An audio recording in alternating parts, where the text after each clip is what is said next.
Boy am I glad to see Styx again, not because I felt any great yearning to return to the murky Temu Warhammer dark fantasy setting of long-forgotten RPG of Orcs and Men, you understand, but because Blades of Greed represents an ever-dwindling chunk of ore from that once rich seam of B-tier games that are just bloody good at what they do. The zenith of the shorter games with worse graphics category that people on Blue Sky always claim to want but rarely seem to actively seek out.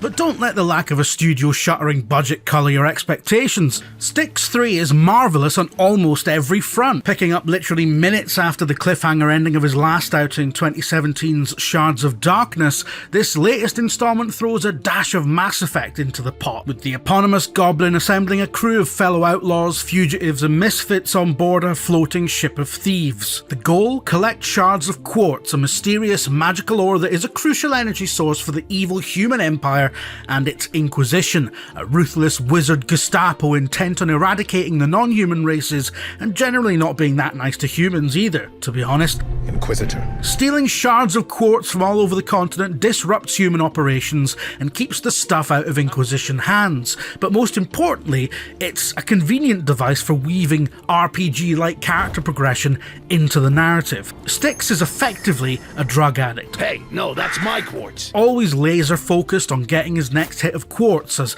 absorbing it grants him magical abilities. These quartz-derived abilities, along with your innate goblin talents and a set of Batman gadgets, are managed via skill trees. It's similar to the way a motivating heroin addiction makes you really good at pinching car radios. And it's a good core analogy for the entire thing. In a world-building sense, the Styx story is about a ravenous, ruinous empire addicted to conquest. Indeed, the Styx trilogy is an origin story for how this obnoxious little character who strictly works alone becomes radicalised against the human empire, as you see in Of Orcs and Men, which you absolutely don't have to play to enjoy this, by the way. In a meta sense, the game itself is astoundingly compelling. A Pringles can of objectives to methodically sneak, stab and steal your way through that is more Moorish than the Iberian Peninsula. It's a curious structure for a game with grand open world ambitions. Proudly touted as a true Metroidvania, Styx 3 is set across 3 vast and beautifully distinct murder playgrounds over which the all-important quartz shards are scattered. The Wall is your main stomping ground, a location previously depicted in Of Orcs and Men, which divides the continent between the realms of those races and is a sort of big, dirty hybrid of Hadrian's Wall, the Old London Bridge, and the Burj Khalifa, a staggering labyrinthine tangle of building regs violations, medieval bustle, and impossible verticality. The second major location is Turquoise Dawn, a swampy alien jungle in which rests a fusion of orcish tree city and wood-fashioned imperial outpost, a feast for the eyes, and not at all similar to The Wall aesthetically or structurally, where you're much more likely to die from misadventure or bug attack. Lastly, the ruined Tower of Akanash, the entire setting of the first Styx game reimagined as a warped apocalypse zone full of magical abominations and roving bands of dark elves on the hunt for relics. Akanash is especially interesting if you remember 2014's Styx Master of Shadows, which I reviewed way back when and revisited a few weeks back in anticipation of this release. It's a fine example of a particularly marvellous thing that only video game sequels can do. The chance to explore an old stomping ground in a new context, warped by time or magical disaster in this case. The Akanash in Blades of Greed is recognisably a post-disaster remix of the original levels, now presented from angles previously unavailable via a series of floating islands and Styx's array of unlockable traversal options that are metered out over the course of the game's story and provide the Metroidvania part of this delicious genre cocktail. Batman's grapple, Link's glider, Corvo's blink, a bit of everything is borrowed to give Styx an expanding set of tools for accessing ever grander parts of each map, unfolding beautifully like an origami chicken in a deft example of measured, finely tuned pacing. Getting close to that quartz. Looks like I'll need to go deeper into the place. A set number of quartz shards must be collected to advance from each act to the next. This takes something that would be a side objective in, say, a recent Assassin's Creed game and puts it front and centre. This is not a game about icon janitoring a la Ubisoft, but a tightly focused to-do list with an extraordinary amount of freedom in how you go about it. Over the course of the game, I've stumbled across numerous alternate ways to get past particular obstacles. Many areas can be skipped entirely if you care to explore off the beaten path and make regular use of your amber vision. That's a detective mode dependent on amber, a liquid MacGuffin from the first game that is also a type of drug. Styx is basically your stealth protagonist equivalent to Keith Richards. He's just up to the eyeballs constantly. There are 5 story acts in total, separated by linear set-piece stages designed to tutorialise whatever new traversal gimmick you've just unlocked, while allowing the game to showcase unique, one-shot areas as postcards of the wider world. This is mercifully not a full-on open-world pivot for the series, but an instanced, linear approach to widening and narrowing the scope at key intervals that keeps things interesting, as well as making the world just feel larger than a true open world ever really manages to.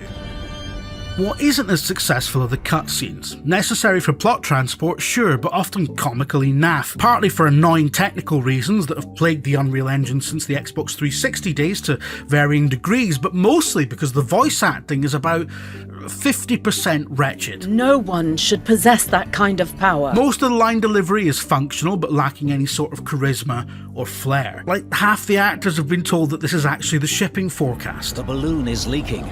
Mending it won't get us far, if we can even manage that. A good deal of it is simply dreadful, as horridly miscast and clumsily delivered as the average school play. Can you hear the flux? Has the quartz talked to you?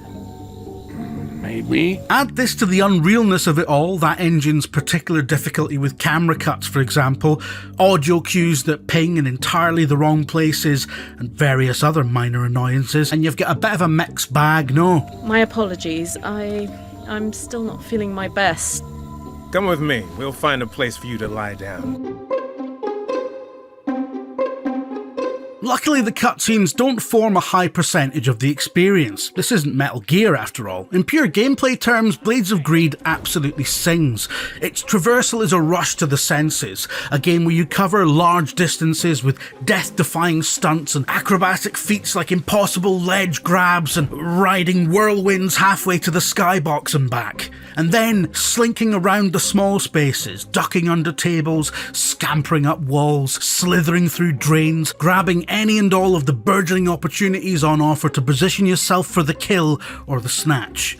The array of magical abilities on Styx's cheat sheet certainly make things fun, often inspiring the intense dopamine hit that comes when a game convinces you that you've gotten one over the baddies. The rush of having planned and executed the perfect crime, a loosened chandelier here, a distraction there, a mind-controlled armoured guard puppeteered into plunging to his doom, why not, it's only amber. And yet, some of the most thrilling time you'll have with Styx is when you don't have the amber to spare, when you can't just Darren Brown your way around a problem, when you can't vomit up a clone to go and pull the lever while you stay in the rafters, hidden, sneaky. Resources are scarce enough that on plenty of occasions you have to leave the cocoon of darkness and put yourself in a vulnerable position out in the open. You are simply unable to deploy gadgets or special talents and must solve the current puzzle of getting past some guards in a room by utilising the very basic tools that you had before you even booted the game up.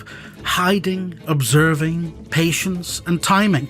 Every scrape can be survived and every puzzle can be solved with just these fundamentals. And every blunder into open conflict will get you killed. This is what makes Styx 3 a true stealth game, a proper stealth game, as distinct from the franchise Bloat that has, for example, made Assassin's Creed into a straight-up action RPG where the virtues of silence and shadow are paid a lot of lip service but are ultimately entirely optional. Not so here, not so with Styx. For those of us who frankly prefer all this sneaking around to a straight fight, Blades of Greed is the real deal, and despite a shift in the general direction of a more open world-ish experience, it has, whether via creative restraint or the absence of an infinite budget, I suspect a bit of both, resisted the urge to load up on empty calories. Like the titular goblin himself, Styx 3 is smart and lean and obsessed with drug taking. Oops. But it has also cracked the formula. Previous Styx games relied far too much on reusing locations, which often felt stifling and killed the sense of progress. What Blades of Greed manages to do with its Metroidvania sensibilities is craft a set of locations that you absolutely don't mind revisiting. Goblins aren't meant to fly. I'll go further than that. When the set pieces and story cutscenes are done, they are a joy to return to.